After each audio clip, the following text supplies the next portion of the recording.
being said, and of course, as always, without any further ado, let's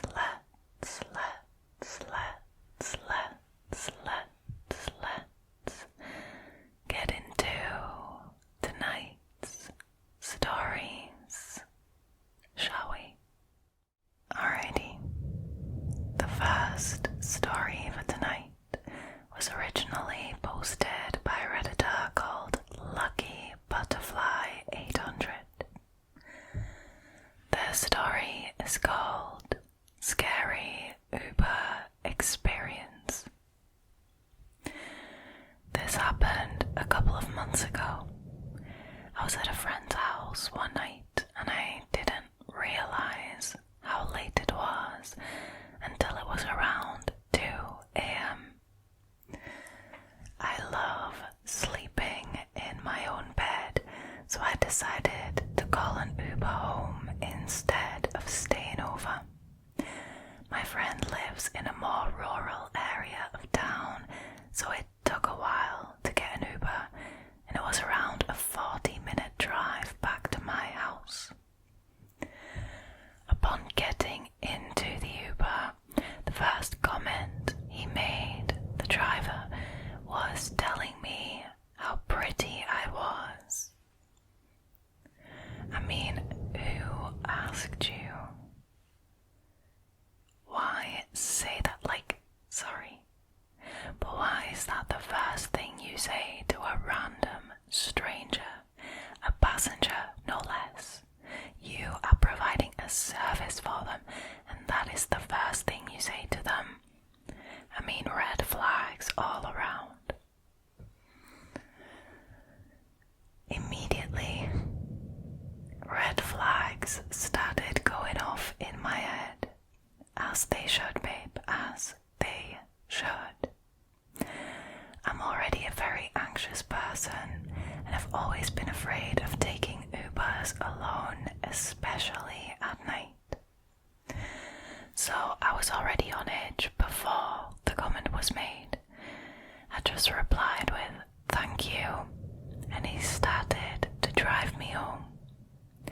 My friend was a guy, and I assume the Uber driver saw him standing at the doorway before we left, because around 5 minutes into the drive he asked, "Was that your boyfriend?" Now at this point my gut feeling tells me something is wrong, so I reply yes, and I say nothing further. He then proceeded to go on about how lucky my boyfriend was, and again, how pretty I was. At this point, I didn't answer. Around 10 minutes into the drive, the Uber driver tells me that he knows a quicker way to get to my house, and we're going to take a detour. No, absolutely not. Absolutely not a detour. Come on. I immediately start to panic inside because as an anxious Uber rider, I consistently watch the Uber app on the driver's phone and need to be following the map. Also, this detour seemed to be going deeper down the rural roads versus into the city. I then called my dad, but because it was past 3 a.m. at this point, he didn't answer his phone. So I then decide to call 911. The operator answers me right away and I act like I'm talking to my dad on the phone. This is a very smart thing to do when you are talking to 911 operators, emergency services, and when you're in a situation where you can't let it be known that you're talking to them. Now, she immediately sensed that I was unable to tell her the exact situation, but I acted like I was telling my dad that I was in an Uber and I would be home soon.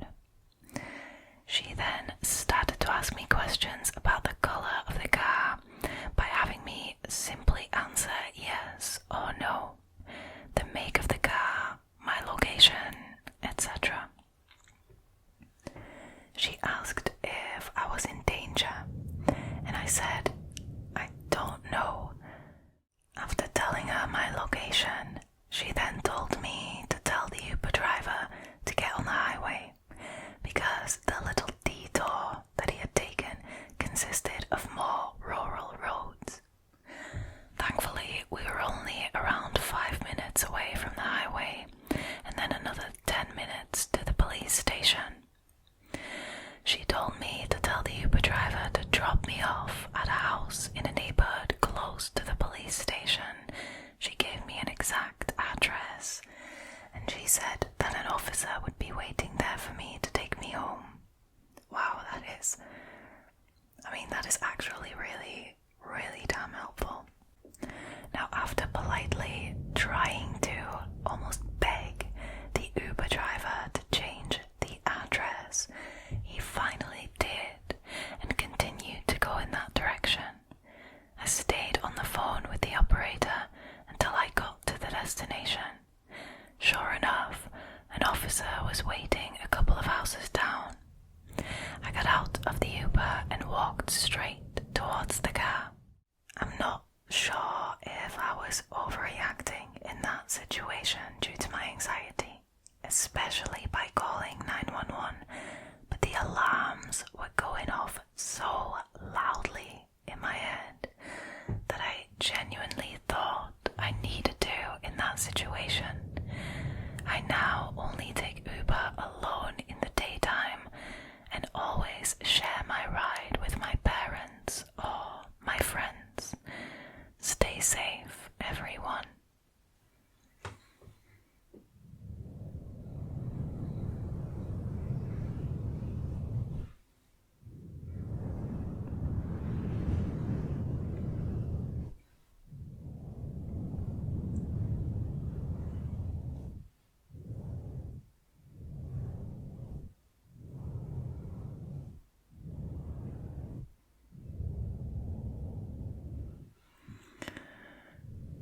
You guys, stories like these creep the hell out of me. Because with Uber or with a taxi or, any of those kinds of things, you are in a car with a stranger, you don't know what they're like, you don't know what their intentions are, and you are essentially stuck there. If things go south, there is very, very little you can do. And what this Redditor did, call 911, is one of the only things you can do when your gut is screaming at you to get out of there. So the Redditor, in my opinion, handled this situation perfectly. Kudos to the operator as well for immediately catching on, for asking the right questions without getting the Redditor in danger, so by making her only answer with yes or no. Also, kudos to that police officer who waited for her in front of that house to take her home. I mean, that is brilliant. I'm really, really glad the Redditor stayed safe in this situation. Honestly, this entire encounter with this Uber driver was full of red flags. The fact that this guy, before even saying anything else, starts complimenting the Redditor on her appearance, huge red flag. Asking about her boyfriend, huge red flag. Taking her on this cliche little detour, typical serial killer shit, sorry. Massive, blaring alarms, huge red flag. I mean, the worst thing is that, like I said, when you're in a situation like that, on your own, with this person, there's very little you can do. So I am really, really glad that the Redditor trusted her gut and phoned 911, and the situation ended the way it did, and not in a way more horrific way.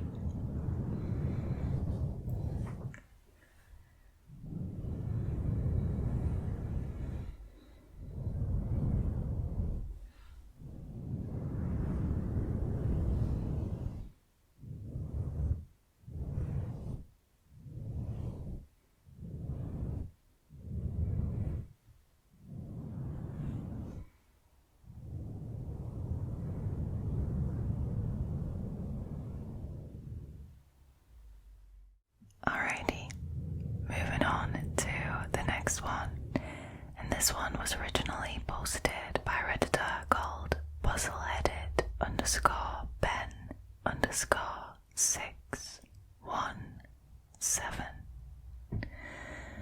Their story is called Creepy High School Teacher.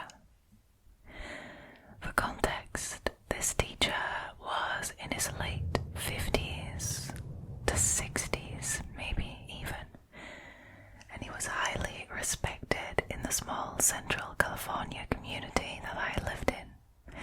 He was the AP Economics teacher at my high school. This event took place about 15 years ago when I was a senior. I remember several weird experiences with this teacher. One day in class, and I don't know how it was brought up, Mr. Smith, we'll call him that, but Mr. Smith decided that he was going to give us a mental exercise. I didn't think anything of it, but then again, I was a pretty ignorant and naive teenager at the time. The class went along with it and didn't see any issue with this. I remember him saying that he was also a psychology professor at the local university. So anyways, he told the class to close our eyes and meditate for a few minutes and to begin thinking about immersing ourselves in a body of water. He said it's okay if we envision a river, a creek, an ocean, or whatever, but he stressed it had to be water we were imagining ourselves in. So I began letting the thoughts come, and I imagined myself next to a creek bed, throwing rocks into the water. You can stop now. Open your eyes. The exercise was done. He told us to remember our visions, and he said he was going to ask each of us what we imagined. Mind you, this class was split between girls and boys, so each of us goes around one by one and tells the class out loud what we thought about. I remember a boy in my class said he imagined himself in a rushing waterfall. There were girls that mentioned they were swimming in a lake, fishing at the pond, and so on. My turn came and I told Mr. Smith and our class that I imagined myself next to a small creek. I specifically remember he had this weird grin the entire time each of us was telling him what was in our minds during this exercise. Mr. Smith then finally told us why he had the class do this exercise. He said the exercise was to measure our sexuality and our sexual awakening. He said the people who envisioned themselves in large bodies of water had a high sex drive, while the students who were in calmer and smaller environments of water hadn't really tapped into their sexuality yet. The boy who had the vision of being in a waterfall made a joke, and the whole class laughed. That's what teenagers do. I just remember thinking it was weird. Yes, it is weird for a 50 to 60-year-old to do that mental exercise with a bunch of teenagers, and for him to seemingly enjoy the answers and his interpretation of them. Extremely creepy. Now, I just remember thinking that it was weird. I looked around at the class and it didn't seem like anyone was uncomfortable. If they were, they didn't voice it or express it. Mr. Creepy also did this thing where he would pick on a student and ask them a very specific question from our economics book. If the student didn't give him an answer he liked, he would stare them down for literally what felt like a minute without saying a word. You could feel the tension in the class, and usually the student with the wrong answer would sink down into their seat with humiliation. unfortunately like a bit of a power game, like a power trip, that there are teachers out there who unfortunately do this, which, I mean, it's uncalled for, it's not needed, it's unnecessary humiliation, and it's disgusting, in my opinion. Anyways, a few months later, I approached Mr. Smith after class and I asked him what I could do for extra credit. I only took away a few things from this conversation. I remember him telling me, "You are incredibly smart. I don't think you need extra credit." Okay, but still, I wanted extra credit. So he says, "I love your shirt. Where did you get it?" I was wearing a shirt with a unicorn, so I told him that I bought it at a thrift store called Redditor, located in Seattle, where I'm from. He has his stupid grin again, and I ask, "What is it?" Mr. Smith said, "Redlight is an adult website." Did you know anything about that? I immediately left. I later looked it up, and sure enough, there was an adult website, the one he was referring to. Later on in the semester, Mr. Smith stopped coming to class, and we had a substitute for the remainder of the year. I remember other students whispering in class where Mr. Smith had gone, and some students were saying that he got in trouble and he was being investigated.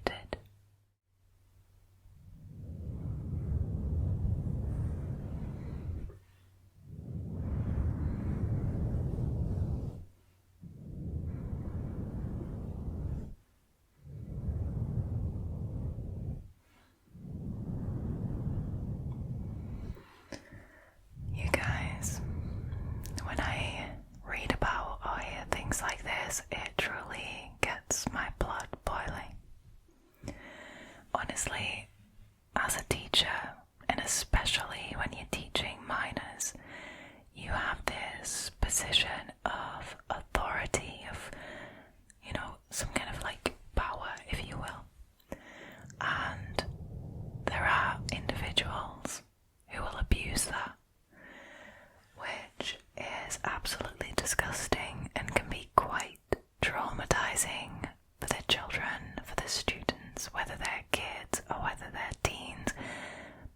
Even if you're teaching adults, sorry, but that, it can really leave its mark. And clearly it did in this case, because the Redditor still remembers it, even though it was 15 years ago. To be honest, even I, 15 years ago, funnily enough, had some creepy encounters with a specific teacher. This was when I was 14 or so. I won't go into detail too much, but I mean, lines were crossed. I was asked to sit on this specific teacher's lap.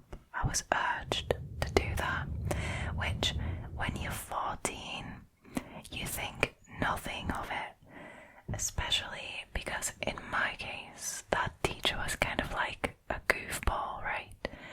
And he was known for doing weird things and playful things. So you don't really think anything of it. It's years later when these things come back to you and you hear about this specific teacher having been laid off for unknown reasons. I mean, anyways, yeah, I feel really sorry for the Redditor, and I agree. It is completely out of line. It's disgusting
volunteering at a hospital 3 times a week. That involves me reporting to the hospital at 5 a.m. I enjoy the volunteering. I've been doing it for almost 2 years and I have never had any issues until last week.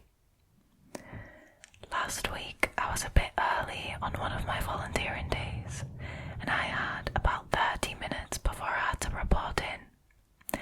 Now normally I would just have waited in my car, but I had been pretty stressed about things in my personal life, so I thought I'd go for a little walk to burn a little steam and clear my head. After all, this is in a pretty nice area in West Los Angeles, so what could go wrong? It's like 4:30 a.m, so naturally the streets are all quiet, but it seems pretty peaceful. But then up ahead I see somebody walking in my direction. Kind of odd, I guess, but I didn't think too much of it. Him being out here at this hour isn't inherently suspicious after all. And does me being out here at this hour not automatically make me suspicious too? So I keep walking. We make quick eye contact when we cross paths, and I suddenly got this very bad feeling about this man. I can't explain it other than just instinct. Sometimes you just have a bad gut feeling about somebody, you know. That's what I felt when I passed this man, and I immediately went on high alert and made sure he wasn't going to approach me from behind or anything like that. Very soon after walking by this man, I'm talking like 15 or 20 seconds, I passed by one of the many parked cars on the street. Now this is Los Angeles, so there are a lot of parked cars on the sides of the main streets. Except this parked car is different. There is a man sitting at the wheel, and the man waves at me and beckons me over. Oh hell to the no. Oh hell to the no. You don't just wave at people and beckon them over at 4:30 a.m. when they're on their own. I mean, nobody in their right mind would do that for no reason. Again, pretty darn creepy, but not inherently worth freaking out over. See, this is where me and the Redditor are different, because I would definitely be freaking out over that. That would already raise a million red flags in my head. But as I keep walking, I realise that while the car was parked, it wasn't turned off, it was simply in park. So I'm guessing it was idling, because this car starts driving in the same direction that I am walking, and it drives at a pace essentially matching my walking speed.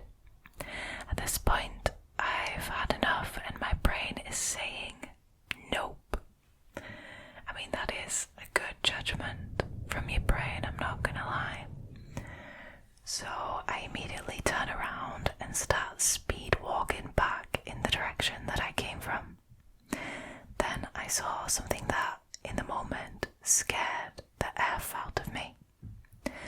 That first man that I had encountered walking the other direction, which was now probably like 40 seconds ago, was now standing pretty damn close to me. Like, way closer than somebody who had been walking in the other direction should be after 40 seconds. And then he makes eye contact with me. And then he also starts walking in my direction. Now I am incredibly suspicious and more than a bit nervous at this point.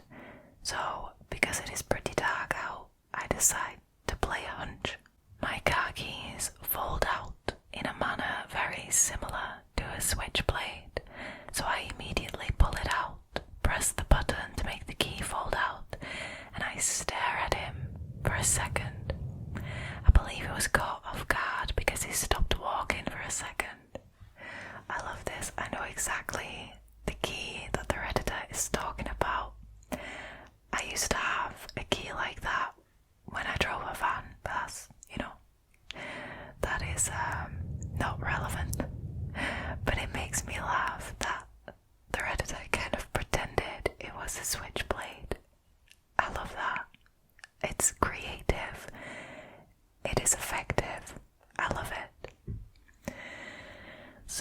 He hesitated for a second, and that second was all that I needed. I immediately took off running at top speed, crossed the street. We're talking a Los Angeles main street with 6 lanes and a median divider, and I kept running down the street. I'm no Olympian, but I was on the cross-country team at a D2 college, and I still run multiple times a week, so I'm pretty confident that I can outrun the average person I run into by a comfortable margin. Still, I didn't take any chances and ran all the way back to the hospital. I mean, I can't say I blame you. So, what do you guys think? I'm not crazy, right? I'm not necessarily saying that I was going to be the next prominent murder victim or kidnapping victim, but there was definitely something going on here, right? Oh yes.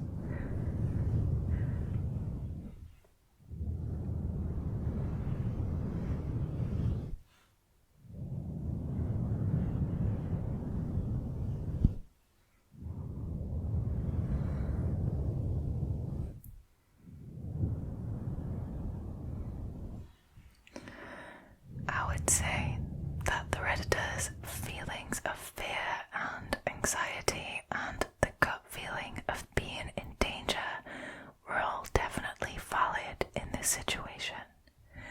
This wasn't just a normal situation. Let's not forget that this happened at 4:30 in the morning, and yes, the Redditor was also out at 4:30 in the morning, but the Redditor wasn't bothering anyone.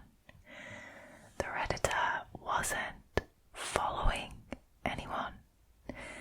The Redditor wasn't sat in a car, in an idling car, like the engine not turned off, waving at somebody down the street and beckoning them towards them.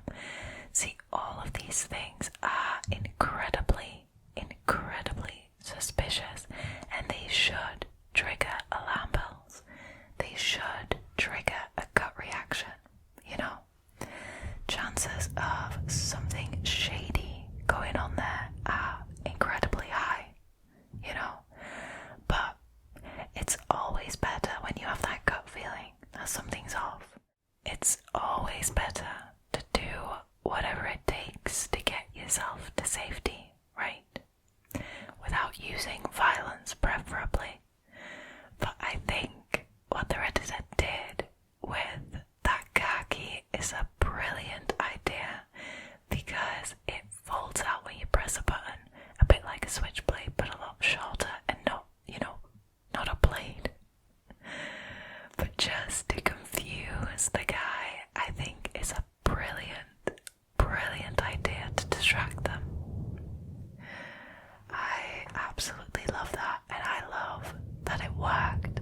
I love that the guy hesitated for a second and that the Redditor was able to get away because of it. You know, situations like these where you have this gut feeling that something is off, it's always better to get yourself to safety than to be sorry afterwards, you know. So I think the Redditor handled this very well, and it was also a good idea to run all the way back to the hospital. Wow, these stories, man.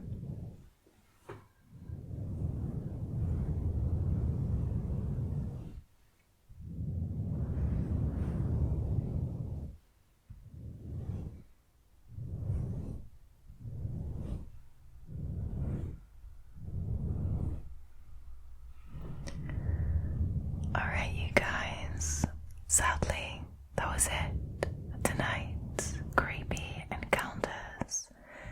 I hope you enjoyed this episode. Thank you guys so much for choosing to hang out with me again tonight. If you liked this video and you haven't already, please consider subscribing to the channel, liking this video, and leaving a comment down below. It really helps. And also, I just really